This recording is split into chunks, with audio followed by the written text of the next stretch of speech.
So for this, I'm going to go over Alakir on heroic, trying to explain a little bit of what we do and what we could do better as far as like positioning goes, or um, like what even I could do better for cooldowns as well. But should be a quick one, not pretty much an in and out type of thing.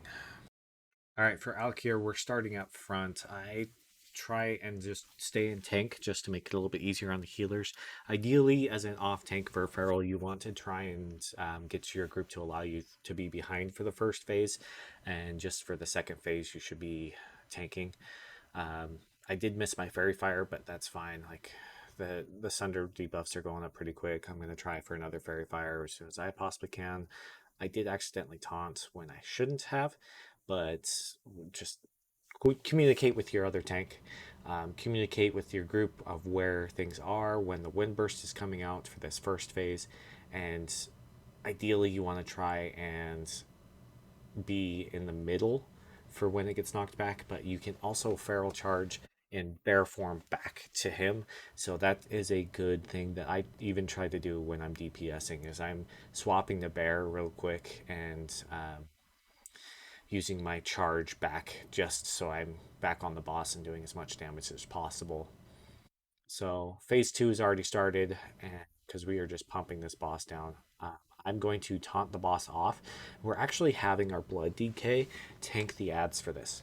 The reason why I suggested it to do this way is because a blood DK can grip those stormlings out instead of them being on the raid, and it's way less damage overall as long as you're rotating through all of your cooldowns. You want to try and use your cooldowns collectively if you can, but spread them out far enough that you can last the entire phase. I will be electrocuted a little bit here, but that's when I'm calling for some extra cooldowns if I need it. I did have Bark Skin up, so that kind of helped negate a lot of the damage. But calling for even a Paints Up or a Hand of Sack when you have to go out that far, it really does help manage the raid damage overall. Now we're going to the very back, just there, and then getting electrocuted again. I'm using Feral Charge to get right back in just so I'm taking the least amount of damage possible. It's the best practice that I have found, and using my big cooldowns for when I do have to go out that far, just so I can mitigate or at least help my healers out with some damage. So the Stormlings are being called by the raid leader of when to kill them. I'm just basically looking to see where the tornadoes is. Like my job tanking this guy right now is just to see where the tornadoes are and not have to worry about too much other stuff.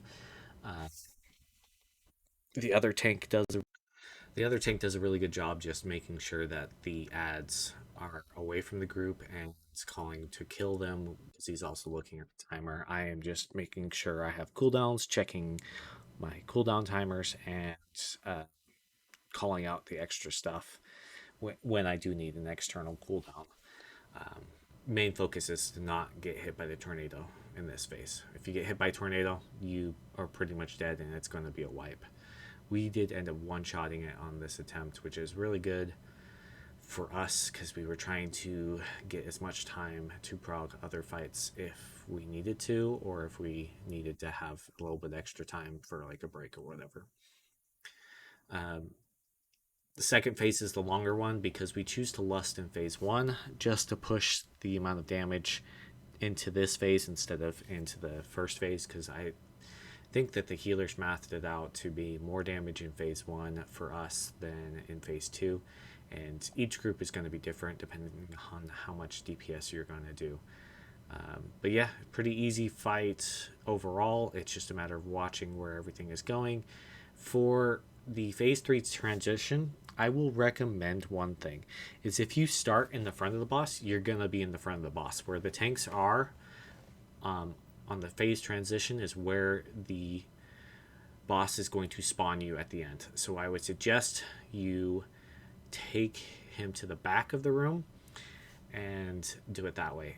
I am the marker for this, and some people are messing up and they're not following the marker. They're either too low or too high. You can see in a couple of places that they're either too low or too high.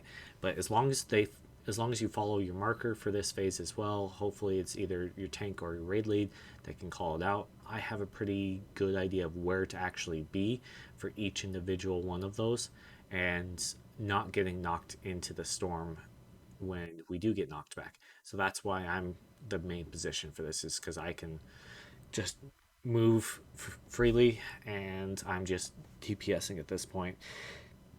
The other tank is taking the ad off to the side.